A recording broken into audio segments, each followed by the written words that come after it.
sommes bel et bien au rendez-vous pour 26 minutes de télé agricole. Bonjour à toutes et à tous et bienvenue sur ce plateau de l'invité du week-end. Dans sa noble mission de défense des intérêts des paysans et de la prise en compte de l'agriculture durable familiale dans les politiques agricoles nationales et sous-régionales, à travers ses plaidoyers, le syndicat national des paysans du Bénin s'est imposé au fil des années comme un référent thématique et légitime du foncier rural et ses questions connexes. J'y arrive. Ce numéro de l'invité du week-end qui reçoit Bertrand Yewenou, secrétaire permanent de Synergie Paysanne, va s'intéresser à la question de l'accaparement des terres et qui est une véritable problématique au cœur des luttes syndicales. Bertrand Yewenou, bonjour. Bonjour. Alors, quelle appréciation faites-vous déjà de l'état actuel des luttes syndicales dans le secteur agricole au Bénin? Merci beaucoup. Et d'entrée de jeu, je dirais que le monde syndical paysan au Bénin est schématisé par d'abord Synergie Paysanne qui a très tôt mis l'accent sur la défense des intérêts des paysans et depuis 2002, dès sa naissance. Et progressivement, d'autres filières ont commencé par s'organiser en syndicats, à savoir les producteurs de produits maraîchers ont leur syndicat et quelques syndicats filières qui commencent par arriver demandent maintenant qu'il y ait quand même une fédération de tous ces mouvements syndicaux qui sont en train de se mettre en place pour qu'en synergie, comme Synergie Paysanne, on puisse pouvoir mener la lutte. Parce qu'en rang dispersé, on ne va pas y arriver. D'accord. Justement, parlez-nous un peu des premiers pas de Synergie Paysanne. Synergie Paysanne, créée en 2002 par des jeunes ruraux qui sont sortis fraîchement des écoles agricoles, qui se sont dit qu'ils doivent aller se prendre en charge parce qu'il n'y avait pas l'emploi. Pouvoir se prendre en charge, c'est aller à la terre. Et tout de suite, ils sont confrontés par le problème foncier parce qu'ils n'avaient pas l'argent, ils n'ont pas hérité de terre. Et ils se disent, mais la première ressource qui va nous permettre de pouvoir exercer, on ne la maîtrise pas. Et par conséquent, il vaudrait maintenant qu'on s'arme pour influencer les politiques agricoles, notamment les politiques foncières, d'où la bataille de Synergie Paysanne très tôt dans le foncier au Bénin. D'accord. Vous vous présentez comme le principal acteur dans les questions de lutte contre l'accaparement des terres. Alors, ça nous amène à vous demander quelles sont les actions déjà que vous avez engagées, que vous avez menées dans ce sens. L'état des lieux, quand les jeunes ruraux ont fait ce constat, l'état des lieux est que des terres existaient et sont accaparées par des individus, qu'ils soient béninois ou non béninois, parce qu'il y a un travail qui a été fait par Synergie Paysanne dans ce sens-là, pour montrer comment le phénomène d'accaparement de terres se manifeste au Bénin. Et très tôt, on a compris que ceux-là qui ont de grandes superficies n'arrivent pas à cultiver sur ces superficies-là. Les terres-là sont pratiquement thésaurisées, comme on le dit, alors que c'est des terres, l'étude a montré que c'est des terres qui auparavant étaient destinées à faire des cultures pour permettre des cultures céréalières, pour permettre aux familles de s'alimenter. Et mais ces familles, à travers des difficultés qu'elles rencontrent, bradent ces terres par le biais des intermédiaires qui sont même des proches. Et vous voyez, et du coup, après des cérémonies qu'ils ont besoin de financer, après la vente de ces terres-là, quand ces cérémonies terminent, ils sont encore dans le besoin des mêmes terres et qui n'arrivent plus à avoir pour cultiver. Et ça participait sérieusement à l'insécurité alimentaire.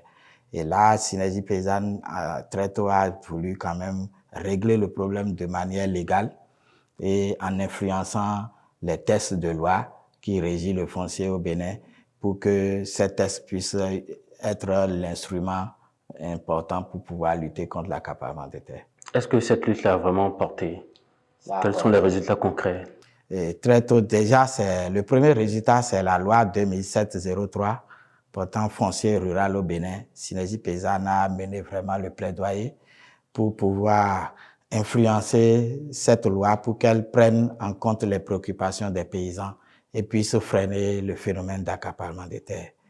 Mais malheureusement, au lendemain de la prise de cette loi, on a eu le programme du Millennium Challenge Account qui a voulu accompagner le Bénin dans les années 2010-2012 et par rapport à son programme accès au foncier et qui a voulu que, parce que l'état des lieux en ce moment est qu'on avait une multiplicité de lois qui traitent des questions foncières au Bénin, le foncier rural est là et autres, les lois qu'on a héritées des colons étaient là qui ne facilitaient pas du tout aux gens, en tout cas aux magistrats, de régler les conflits fonciers en se basant sur tel ou tel texte. Ils avaient vraiment la confusion. Et avec la réforme foncière qui a été insufflée par la présence de MCA, c'est d'avoir une unicité de loi. C'est de faire la refonte de toutes ces lois en une seule loi pour que on puisse avoir un code foncier domanial au Bénin. Et c'est là où Synergie Paysanne a voulu que les acquis obtenus au niveau de la loi 2007 puissent être maintenus dans cette nouvelle loi. Et tout le plaidoyer est venu par rapport à ça. Oui, l'objectif, en ce moment, les députés disaient qu'il n'y a pas le phénomène d'accaparement de terres. Le président Nago était le président de l'Assemblée nationale à l'époque quand Synergie Paysanne s'est mis en alliance, parce que Synergie Paysanne n'a pas mené la lutte seule. Il y a eu ce qu'on appelle l'Alliance pour un code foncier consensuel et socialement juste, et créé par toutes les organisations de la société civile, parce que le foncier rural n'est pas seulement le problème de Synergie Paysanne seule. Et là, dans cette alliance présidée par Synergie Paysanne, la rencontre avec le président de l'Assemblée à l'époque a été très fructueuse. Et lui, il a dit, c'est pas évident qu'on puisse lui dire, parce qu'il est ingénieur agronome, qu'on puisse accaparer des terres comme ça. Et là, face à son scepticisme, il voulait les évidences. Du coup, Synergie Paysanne a commandité 2 études à Djidja et puis à Ouessé dans les communes là, témoins pour voir comment se manifeste le phénomène. Le rapport de cette étude a été partagé à un pool de députés à Poisson-Tomé et qui ont vraiment compris que le phénomène existe bel et bien au Bénin et qu'il fallait prendre les taureaux par les cornes en mettant des dispositions dans cette nouvelle loi pour qu'elle puisse permettre de freiner le phénomène d'accaparement des terres. 2010-2013, Sympa a focalisé son plaidoyer pour l'élaboration d'un code foncier qui combat l'accaparement et la thésaurisation des terres. 2021, nous sommes, et donc quel bilan faites-vous de cette action-là? Oui, en 2018, déjà, Synergie Paysanne a anticipé parce qu'on a mené cette lutte pour que nos terres, quand il y a accaparement de terres, ce n'est même pas les terres en milieu urbain qui sont accaparées, c'est les terres en milieu rural qui intéressent les agro-business, les multinationales. Et on s'est dit, la bataille, ça a porté son fruit. L'article 14 du Code foncier, aujourd'hui, empêche les non-nationaux à acheter des terres en milieu rural. Donc, un étranger ne peut pas aller acheter des terres en milieu rural. Ce n'est pas possible. C'est déjà un résultat très important par rapport à cette lutte-là.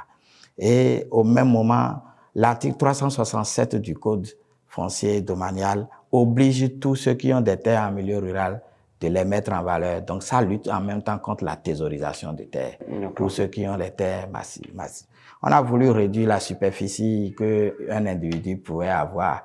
Ils avaient une proposition de 1000 hectares. Là, on n'a pas réussi parce qu'on a compris que même des intérêts étaient en jeu. Donc, les gens avaient déjà plus de 1000 hectares et il ne faut pas leur dire d'avoir moins de 1000 hectares. Donc, actuellement, c'est toujours dit qu'un individu peut avoir 1000 hectares dans le code foncier domanial. C'est 1000 hectares, pas plus. Et là, nous, on est allé en 2018, comme je l'ai tantôt, sur le terrain, à nouveau, pour dire depuis 2013 que le code a été mis en place. On a mené le plaidoyer pour que les instances que le code a prévues, à savoir la ANDF, d'abord même les décrets d'application, on a travaillé pour qu'il y ait des propositions de décrets d'application. Parmi ces décrets-là, certains ont été pris, près de 14 étaient pris très tôt, en début 2015, où on a essayé de voir est-ce que c'était ce qu'on a proposé qui était pris. On a fait le plaidoyer pour que la NDF soit mise en place, l'Agence nationale du domaine du foncier, qui est l'instant prévu pour gérer la réforme foncière, soit mise en place. En 2015, ça a été effectif. Et on a voulu que les démembrements de cette agence, qui sont les bureaux communaux du domaine du foncier, soient aussi mis en place dans les 77 communes, puisque c'est ça que les tests sont prévus. Mais il s'est fait que les mêmes tests ont dit que ça va être installé progressivement. Aujourd'hui, l'État a installé 14 bureaux communaux du domaine et du foncier. Et là, on s'est dit que de 2013 à 2018, ça fait 5 ans déjà que le code a été voté et implémenté. Et en son temps, il y avait un moratoire qui était de 5 ans, qui disait qu'autour de 14 août 2018, les anciennes pratiques devaient prendre fin et qu'on devait appliquer le code. Nous, on a mené l'étude sur le terrain, on a vu que le code a servi à quelque chose quand même. Parce que pour acheter des terres en milieu rural aujourd'hui, à partir de 2 hectares, vous devez rédiger un projet de mise en valeur de cette superficie-là. Quand ça dépasse 2 hectares, de 0 à 2 hectares, il n'y a pas de projet à écrire. Mais à partir de 2 hectares, vous devez écrire un projet de mise en valeur, soumettre d'abord au conseil communal. Et selon les tranches de superficie, que ça soit à 20 hectares ou à 100 hectares ou à 500 hectares ou à 1000 hectares, il y a des niveaux d'approbation qu'il faut soumettre votre dossier. Ça va jusqu'au conseil des ministres, vous voyez. Donc déjà, c'est des dispositions qui un peu rendent pas facile le bradage des terres. Ouais. Voilà. Donc avant, il n'y avait pas ça. Il y a même le droit d'appréhension, l'avis d'appréhension qu'il faut requérir auprès de la NDF pour vendre ces terres-là, même si tout le monde n'arrive pas à le faire. Parce que si vous ne le faites pas, les tests ont dit la transaction est de nul et de nul effet. Donc, on est allé sur le terrain pour voir est-ce que ces dispositions-là sont respectées. On a vu, les résultats sont mitigés, c'est pas ce qu'on souhaite encore, mais il y a un début de changement. Oui. Et il fallait maintenant accompagner parce qu'on a constaté que des gens, quand ils ont 10 hectares achetés, ils contournent les dispositions. Il y en a qui morcellent les parcelles en moins de 2 hectares en plusieurs pour ne pas rédiger des projets. Vous comprenez? Donc, quand c'est moins de 2 hectares, la transaction, ça passe facilement à la signature. Et quand ça dépasse 2 hectares, il faut qu'on apprécie le caractère porteur, novateur du projet, tous les aspects sociaux, la rentabilité, l'impact environnemental, tout ça là, pour éviter ces problèmes. Les gens aujourd'hui contournent les dispositions et morcellent les terres et sont dans les moins de 2 hectares et n'ont pas besoin d'approbation en ce moment.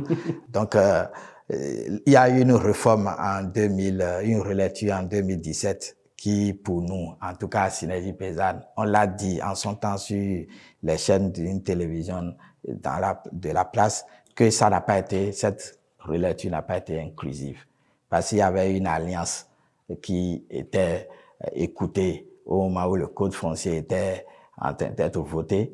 Quand il y a une relecture, c'est normal qu'il faut encore impliquer aussi cette alliance de la société civile pour voir quels sont les aspects aujourd'hui qui peuvent aussi apporter à l'amélioration.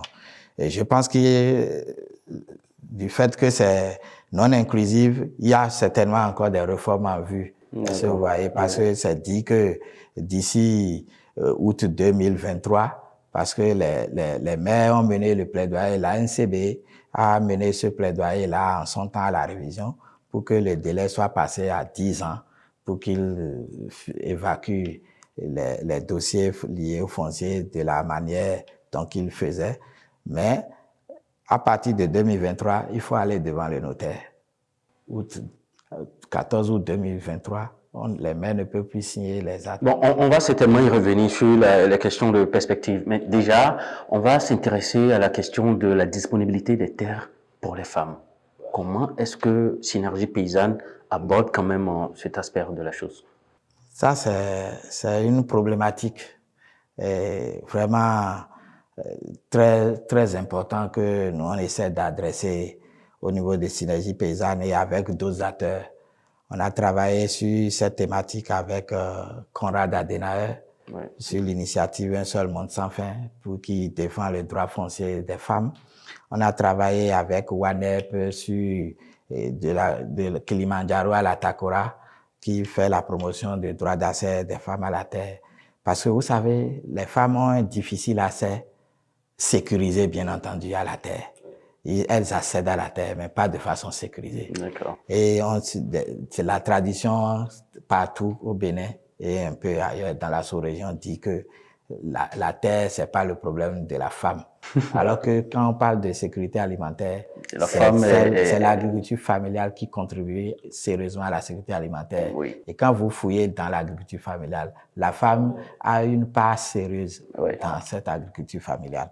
Et les études ont montré, la FAO a mené des études qui montrent que les femmes, quand elles ont le peu de terre que les femmes ont de manière sécurisée, elles produisent et donnent à manger à une multitude. Et il fallait quand même permettre pour que les femmes aient accès à la terre. Les textes ont été très clairs. Les textes disent, par rapport à la Constitution, le Code foncier a renvoyé vers la Constitution et a renvoyé vers le Code des personnes de la famille pour les questions liées à la gestion des successions et droits. Ça veut dire que dans la Constitution, c'est dit que hommes et femmes ont même droit foncier, être propriétaire, l'homme peut être propriétaire de terre, la femme peut être. Donc, il n'y a pas eu de discrimination à ce niveau. Et quand on va au niveau du code des personnes de la famille, c'est pareil. Quand on voit les enfants, filles ou garçons, on ne regarde pas garçon pour lui donner par rapport au foncier à quelques biens. Non. Mais par contre, la tradition qui a été léguée depuis nos grands-parents fait que c'est resté là et les gens ont du mal à appliquer ces textes aujourd'hui. Et d'où on a commencé par travailler et à toucher les chefs traditionnels qui sont garants de cette tradition-là. J'étais allé à Bamako avec le roi d'Agoni, roi Zéhé, qui est secrétaire d'une partie de coalition des rois du Bénin, pour défendre cette thématique parce qu'il y a eu un forum sous-régional. On traite cette question aujourd'hui dans un creuset régional qu'on appelle la convergence globale pour la lutte pour les terres, eaux et semences. Afrique de l'Ouest, dans laquelle Synergie Paysanne participe sérieusement et est dans la coordination régionale. À partir de ce forum, il y a eu l'engagement des chefs traditionnels au niveau régional. On est venu, on a fait un atelier national pour partager encore ces préoccupations et sortir un plaidoyer par rapport à cette thématique-là. Et ça fait que en avril dernier, on était encore à Bamako pour faire le point du plaidoyer qui a été initié au niveau des pays pour que ça soit un plaidoyer sous-régional, un plaidoyer commun sous-régional. J'étais encore avec le roi de Sinandé, qui est aussi de l'autre côté et qui a vraiment participé à l'atelier national qu'on a réalisé ici. Donc, ils ont compris l'importance de ce combat. Et c'est à saluer que la Constitution, dans sa modification, reconnaît aujourd'hui la chefferie traditionnelle et qui pourra nous aider. Quand la chefferie traditionnelle sera vraiment mise dans sa place telle que prévue par la Constitution, et comme en Côte d'Ivoire où le roi de la Côte d'Ivoire était venu au Mali avec un ordre de mission signé en bonne et due forme du ministère. Vous voyez, il est venu de manière officielle. Mais ici, nous, on les a démarchés et ils ne sont pas venus officiellement. Vous voyez, donc déjà là-bas, ils participent à la délivrance de ce qu'on appelle ici l'attestation de détention coutumière. On délivre aujourd'hui ceux qui ont hérité les terres, demandent, qui n'ont pas un papier ni de présomption de propriété, peuvent demander l'attestation de détention coutumière. Et le mot coutumier, qui sont les garants de la coutume aujourd'hui? C'est eux. Oui. Donc, s'ils sont appelés à jouer un rôle central dedans, ce serait très bien. Le rôle actuel, ils jouent à l'intérieur des sections villageoises de gestion foncière, c'est encore limitatif. Ils sont que 2. Au plus, les chefs traditionnels sont que 2 sur 11 dans la section villageoise de gestion foncière. Et se voyaient. Donc, si la chefferie traditionnelle est davantage impliquée et sensibilisée, parce que quand on les sensibilise, lors des ateliers, on a vu qu'ils sont perméables un peu à ce changement-là. Et il faut maintenant les mettre au cœur pour qu'ils ne soient pas, aujourd'hui sur le terrain, ils sont pour la plupart en conflit avec les CESAD, avec les délégués. Parce que c'est eux qui administraient les terres avant. Et aujourd'hui, l'État, la loi a prévu maintenant les sessions villageoises de gestion foncière gérées par les délégués. Et quand ce n'est pas fait de manière inclusive, cordiale, voilà, ça crée un conflit entre les sessions villageoises de gestion foncière et le roi qui administrait le foncier avant. Donc, on a voulu maintenant continuer le plaidoyer dans ce sens pour que la prochaine relecture, parce que c'est imminent. On a travaillé avec le projet de modernisation de l'administration foncière, PEMAF, qui est financé par l'ambassade des Pays-Bas, qui accompagne la réalisation du cadastre et en appuyant la NDF dans ce sens-là, à Passagon et à Siraru. Et on a constaté que le code foncier doit être encore revu parce que il y a de l'injustice si on ne prend pas des garde-fous. Des gens vont, parce qu'ils sont des hommes, vont faire des actes fonciers sécurisés, le patrimoine qui n'est pas en réalité patrimoine partagé ou qui est mal partagé. Et c'est l'autorité même qui va légaliser cette injustice au détriment des femmes qui n'ont pas de voix. Alors, dernière question, hein, quels sont les défis et les perspectives en matière de lutte syndicale aujourd'hui? Oui, ces défis sont rapidement, en 3 minutes, parce que vous voyez, le monde paysan est en majorité dans l'économie informelle et n'est pas représentatif, n'est pas représenté. Vous allez voir les syndicats qui existent. Synergie paysanne s'est adhéré à la CSTB, à la centrale syndicale CSTB, depuis sa création, et qui est la centrale syndicale la plus représentative aujourd'hui au Bénin. Mais les préoccupations des paysans autour des négociations avec le gouvernement, quand ils ont le dialogue social, on ne voit pas les revendications des paysans. Vous allez voir pour la plupart de cette centrale syndicale que c'est les indices, c'est les salariés, les fonctionnaires qui les préoccupent. Alors que le monde qui est dans l'économie informelle, c'est énorme, surtout les paysans. Et là, dans son plan stratégique, la coopération suisse a accompagné Synergie paysanne dans les années, à travers le programme appui au plaidoyer des organisations APOSP, et à l'élaboration de son nouveau plan stratégique 2018-2022. Il y a une vision très claire. Synergie paysanne ambitionne régler ce problème-là de représentativité et devenir à l'horizon 2030 une centrale syndicale. Et comment le faire? Ce qui a fait que l'année 2020, Synergie paysanne a commandité une étude de son repositionnement sur le monde syndical.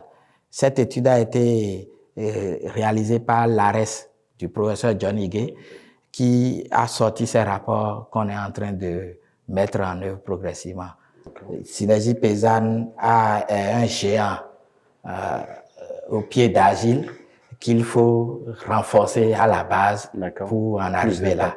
Et c'est ce travail qu'on a amorcé avec l'appui de la coopération suisse, d'un partenaire luxembourgeois, SOS Fin Luxembourg, et d'une ONG PEM pour le prochain, qui est une ONG suisse aussi, qui nous accompagne à la mise en œuvre, dans la mise en œuvre de notre plan stratégique. Et les 3 années à venir, c'est la structuration de la base. Et on fait des clins d'œil au secteur des filières. Les syndicats filières peuvent déjà adhérer.